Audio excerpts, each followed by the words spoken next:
Jadi pertama, kita sudah melihat betapa pentingnya seorang muslim memahami kondisi zaman yang sedang dijalaninya.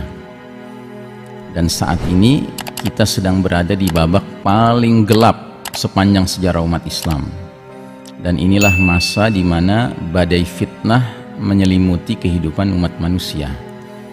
Dengan kata lain, we are living in the darkest chapter of the Islamic history.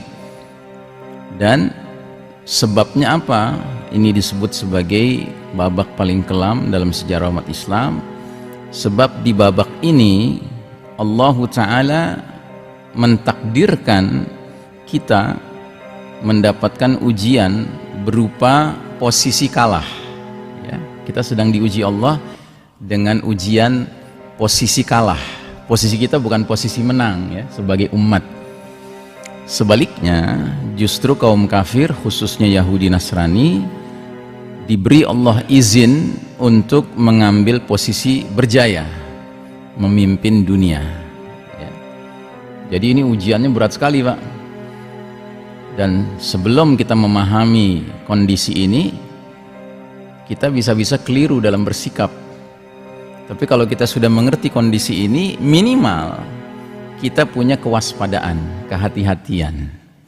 Sebab yang banyak terjadi hari ini, justru karena belum mengerti masalah mendasar ini, akhirnya sebagian umat Islam mengira apa saja yang berkembang, apa saja yang menjadi arahan dari dunia sekarang ini sesuatu perkara yang patut begitu saja diikuti.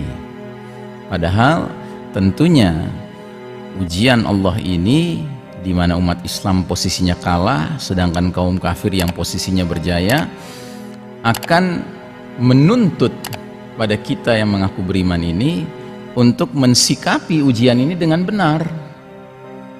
Makanya saya katakan urgensi memahami zaman, urgensi ma'rifatuz zaman, itu kaitannya erat dengan sikap, kaitannya erat dengan perilaku, kaitannya erat dengan respon yang mau kita berikan ya. Sebab itu berlaku bukan saja dalam konteks umat yang besar, bukan saja dalam konteks zaman yang berlangsung lama, sedangkan dalam konteks pribadi saja demikian. Setiap kita ini dari hari ke hari sebagai manusia, individu hamba Allah, itu mengalami perubahan-perubahan kan dari hari ke hari. Istilahnya ada hari-hari menyenangkan, ada hari-hari menyedihkan. Tentu berbeda. Kalau kita sedang menghadapi hari menyenangkan, respon yang kita berikan berbeda dengan kalau kita sedang menghadapi hari yang menyedihkan. Kan nggak mungkin orang sedang sedih harinya, ya, harinya berat, harinya sulit, tapi dia tersenyum-senyum gitu, ya, dia gembira-gembira. Ini kan bisa dibilang orang nggak waras begitu. Atau sebaliknya, dia sedang hidupnya senang, hidupnya mudah, diberikan berbagai hal yang membuat dirinya seharusnya bergembira, dia malah tampilnya murung, ya, kan nggak tepat namanya. Nah itu juga sama.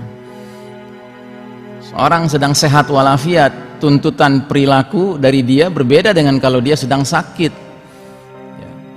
Makanya alhamdulillah Nabi Muhammad SAW mengatakan, seorang hamba Allah beriman yang melazimkan dirinya mengerjakan suatu ibadah tertentu, kemudian Allah takdirkan dia sakit sehingga dia tidak bisa mengerjakan ibadah itu, sekalipun dia sakit, pahalanya ngalir terus sama dia. Masya Allah ya. Itu luar biasanya Islam. Makanya di sini pentingnya kembali kita ma'rifatuz zaman, ya, mengenal zaman yang sedang kita jalani. Dan zaman ini salah satunya digambarkan oleh Nabi 15 abad yang lalu adalah zaman di mana kita, ya, sebagai umat akan terjerembab dalam satu sikap ikut-ikutan kepada orang-orang terdahulu, sejengkal demi sejengkal, sehasta demi sehasta, sampai sekiranya mereka yang diikuti itu jelas-jelas masuk lubang biawak, ya, sebagian umat ini terus saja ngikut. Udah kelihatan mereka masuk lubang biawak, udah kelihatan mereka ngawur, udah kelihatan mereka masuk jurang, ya kan? Tapi kok diikuti terus? Begitu. Dan sahabat terus bertanya, ya Rasulullah, apa yang kau maksud tuh kaum Yahudi Nasrani? Kata Nabi, faman, who else? Siapa lagi kalau bukan mereka? Bayangkan, ini hadis disampaikan 15 abad yang lalu. Para sahabat nggak mengalami, para sahabat tercengang mendengarnya, para sahabat terheran-heran membayangkannya. Kok bisa ya umat Islam ngekor sama Yahudi sama Nasrani? Kok bisa? Ya para sahabat jelas bingung karena tidak pernah mengalami hal itu. Di Madinah Yahudi ada, di Madinah Nasrani ada, di Madinah orang musyrik ada, tapi posisi mereka lemah, posisi kaum muslimin kuat, sehingga akhirnya Yahudi Nasrani musyrikin yang ada di Madinah ya tunduk kepada kaum muslimin. Tetapi terus Nabi bilang suatu ketika nanti umat ini akan ngikut kebiasaan orang-orang terdahulu. Ya. Nah, kita ditakdirkan hidup di suatu masa di mana hadis ini menjadi realitas. Hadis ini menjadi realitas sekarang. Nah, karena hadis ini sudah menjadi realitas, masa iya lalu kita ngelihat Yahudi Nasrani berkelakuan tertentu dan sudah jelas mereka kelakuannya berujung kepada masuk jurang, masuk lubang biawak, lalu kita masih terus saja manut sama mereka, ya kan? Jelas maksud Nabi menyampaikan ini supaya kalau kalian ditakdirkan hidup di zaman itu, bok ya jangan seperti kebanyakan umat Islam, bok ya jadi umat Islam yang faham, yang bisa bersikap dengan baik dan benar. Dan sikap apa itu? Ya sikap la ilaha illallah. Makanya la ilaha illallah itu intinya kalimat tauhid itu ada dua, Pak. La ilaha dan illallah. La ilaha itu apa? Al-bara, berlepas diri. Illallah itu apa? Al-wala, loyalitas. Hidup kita harus selalu diwarnai dengan dua sisi dari koin yang sama. Koin tauhid ini ada dua sisi, Pak. Sisi bara, sisi wala. Sisi berlepas diri, sisi setia, sisi loyal. Loyal kepada siapa? Kepada Allah. Baroknya kepada siapa? Kepada siapapun yang ingin sok-sokan jadi ilah di muka bumi ini, ingin sok-sokan menjadi pihak yang ditaati sepenuhnya tanpa syarat, tanpa neko-neko lagi, gitu. Nggak bisa, Pak.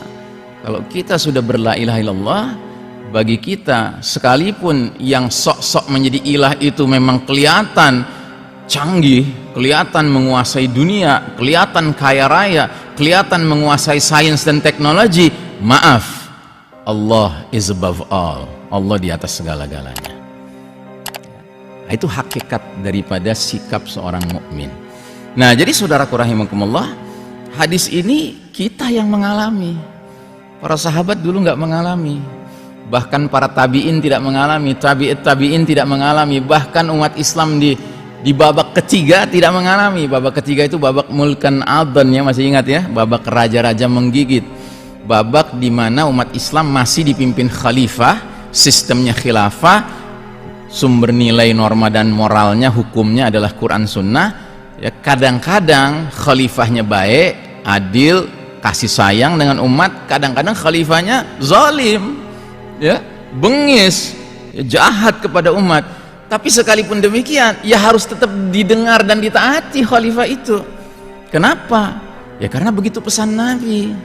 Taatilah dan dengarlah kepada pemimpinmu sekalipun dia mencambukmu, sekalipun dia mengambil hartamu. Nah, tapi pemimpin seperti apa yang tetap harus didengar dan ditaati? Pemimpin yang zolimnya personal, tetapi tidak zolim secara institusional. Secara institusional dia tetap menyatakan sumber nilai moral hukum adalah Quran dan Sunnah. Nah, sementara di babak keempat sekarang ini, apa masih demikian pemimpin? Apa masih dia itu secara institusional menyumumkan, menyatakan bahwasanya Quran dan Sunnah sumber nilai norma dan hukum?